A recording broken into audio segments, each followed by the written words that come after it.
Hello guys, स्वागत है आपका मेरे अपने YouTube channel study with notes पर। तो यहाँ पर स्टडी विद नोट्स का मतलब यह है कि आपको सीधा टू द पॉइंट आंसर मिलेंगे नोट्स टाइप, जिसको आप स्क्रीनशॉट लेकर अपने कॉपी में लिख सकते हो, पेपर में जाकर क्वेश्चन में आंसर लिख सकते हो। ये तो हमने 2 टॉपिक पढ़ा दिए हैं आपको, अनएम्प्लॉयमेंट, उसकी टाइप्स। तो जो मैक्सिमम टाइम पेपर में पूछा जाता है इम्पॉर्टेंट टॉपिक है वो डिसगाइज्ड अनएम्प्लॉयमेंट। ये क्योंकि डिटेल में पूछा जाता है तो इसलिए हम इसे डिटेल में पढ़ेंगे। तो गाइज, डिसगाइज्ड अनएम्प्लॉयमेंट सिंपल भाषा में आप ऐसे समझ सकते हैं कि जब हमें ज़रूरत से ज़्यादा हमारे काम में वर्क कर रहे हैं, मतलब जैसे हमें ज़रूरत से ज़्यादा, जैसे हमें चाहिए 2 बंदे पर वर्क जो है वो 4 कर रहे हैं, उसे हम डिसगाइज्ड अनएम्प्लॉयमेंट कह सकते हैं। तो इसे हम हिडन अनएम्प्लॉयमेंट भी कहते हैं, यानी कि जो अनएम्प्लॉयमेंट छुपी हुई है, मतलब जो आदमी काम कर रहे हैं पर वो अनएम्प्लॉयड हैं, यानी कि काम तो कर रहे हैं पर वो कुछ प्रोडक्शन में कोई वो हमें वो नहीं दे रहे, इंक्रीज़ नहीं दे रहे, प्रोडक्शन में कोई अपना साथ नहीं दे रहे, मतलब प्रोडक्शन नहीं बढ़ रही उनकी वजह से, उसे हम डिसगाइज्ड अनएम्प्लॉयमेंट कहते हैं। तो इसलिए हम आपको डेफिनेशन के हिसाब से पढ़ाएंगे और जो आपने लिखना है उसके हिसाब से पढ़ाएंगे। तो चलिए आगे बढ़ते हैं, स्टार्टिंग से पढ़िए। It is a situation when more people are engaged to do the work than the actually required. जो मैंने आपको पहले ही बता दिया कि जब ज़्यादा लोग काम कर रहे हों एक काम को करने के लिए जितने चाहिए।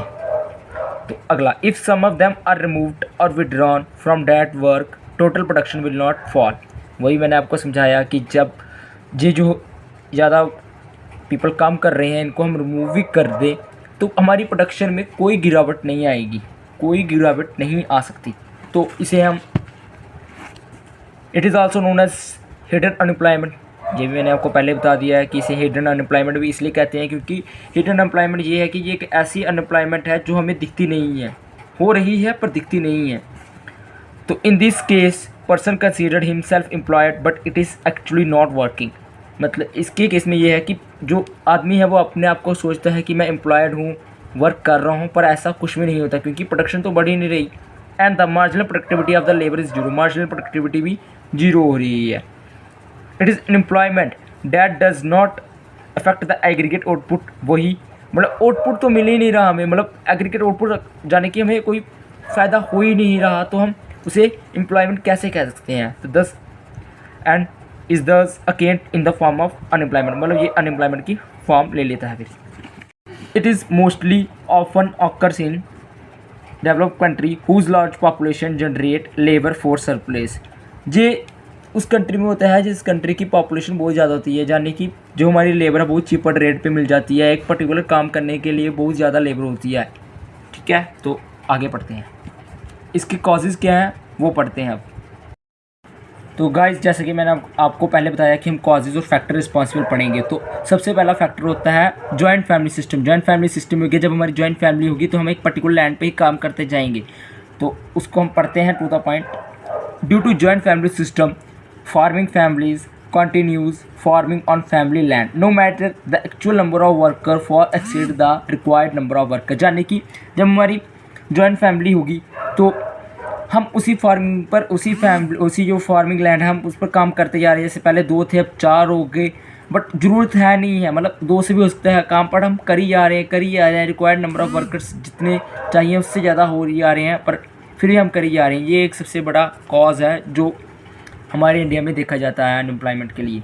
तो नेक्स्ट पॉइंट, ये एग्जांपल है गाइस, तो इसलिए हम इसको बाद में पढ़ेंगे, ये किसकी एग्जांपल है वो भी आपको बताएंगे।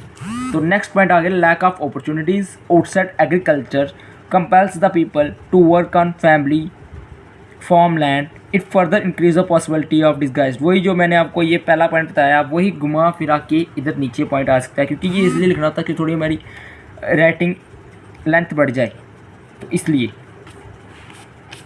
कहता है this type of unemployment occurs due to the increase in technology. Technology में चेंज आना, जैसे मशीन आ गई, पहले लोग 4 लेबर थे, मशीन आ गई, मशीन क्या मे बी हैवी हो तो हम उसे 4 ले आए, पर वो 3 से भी हो सकता है। ये भी एक डिसगाइज्ड अनएम्प्लॉयमेंट का है। अ mismatch in demand for certain type of worker and imperfect knowledge of worker skill. ठीक है, वही है मैंने आपको बताया कि वर्कर्स की स्किल, मतलब जितनी जो हमें डिज़ाइन वगैरह चाहिए मार्केट में वो नहीं मिल रहा वर्कर से, ठीक है, अगला आ गया हमारे पास पॉवर्टी आप सिंपल भाषा में समझ सकते हैं, गरीबी। पॉवर्टी इसलिए है डिस्गाइज्ड अनएम्प्लॉयमेंट का। देखिए जैसे हमारे पास गरीबी होगी तो हम और कोई लैंड नहीं खरीद पाएंगे, जो हमारे पास हमारी फैमिली लैंड है हम उसी पर वर्क करी जा रहे हैं, यानी कि poverty result inability to purchase land and thus people have access to limited capital.